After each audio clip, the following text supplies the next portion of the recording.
बहुत समय पहले एक सुंदर सा राज्य था, सुवर्णपुरी। उस राज्य में रहता था एक निडर, बहादुर और दिल का साफ राजकुमार, आर्यन।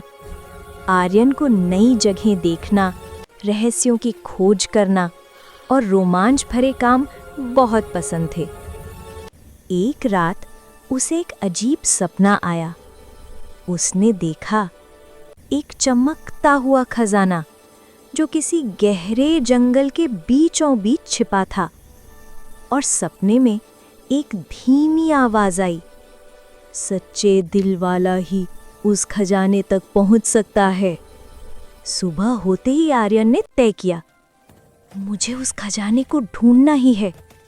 वो अपने प्यारे घोड़े वीर पर सवार हुआ और निकल पड़ा।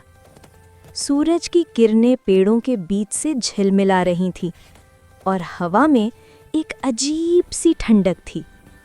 कुछ ही देर में वो पहुंच गया रहस्यमयी जंगल में।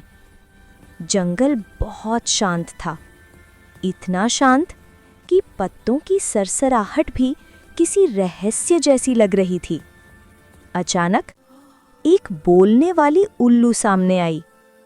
उल्लू बोली, राजकुमार आर्यन, अगर तुझे खजाना चाहिए तो पहले 3 परीक्षाएं पास करनी होंगी। आर्यन मुस्कुराया और बोला, मैं तैयार हूं। पहली परीक्षा थी सच्चाई की गुफा। गुफा के अंदर अंधेरा था और वहां उसकी 2 परछाइयां दिखाई दीं। एक बोली, मैं तेरी सच्चाई हूं। दूसरी बोली, मैं तेरी लालच हूं। आर्यन ने शांत स्वर में कहा, मुझे खजाना नहीं चाहिए, बस अपने राज्य की भलाई चाहिए। जैसे ही उसने ये कहा, गुफा रोशनी से भर गई और उसकी पहली परीक्षा पूरी हो गई। दूसरी परीक्षा थी दोस्ती की झील। वहां एक घायल ड्रैगन पड़ा था। आर्यन ने बिना डरे उसकी मदद की, उसे पानी पिलाया और उसके पंखों से कांटे निकाले।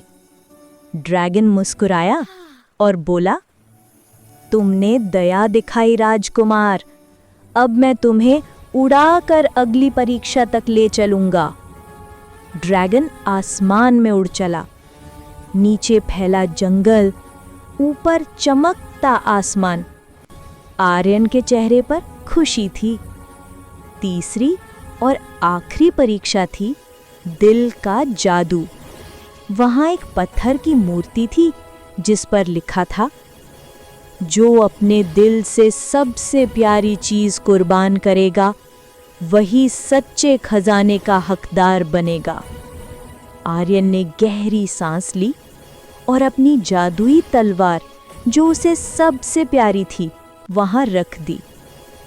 अचानक जमीन हिलने लगी, आकाश से स्वर्ण प्रकाश उतरा और उसके सामने खजाने का संदूक खुल गया।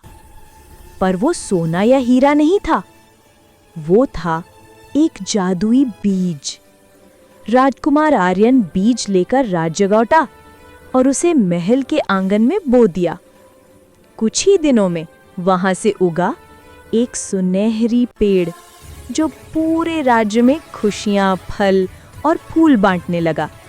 राजा ने कहा, सच्चा खजाना सोना नहीं होता, बल्कि सच्चाई और दया होती है। और उस दिन से सुवर्णपुरी राज्य में हमेशा के लिए खुशियों और समृद्धि का राज हो गया, और राजकुमार आर्यन का नाम हर बच्चे की कहानी में अमर हो गया।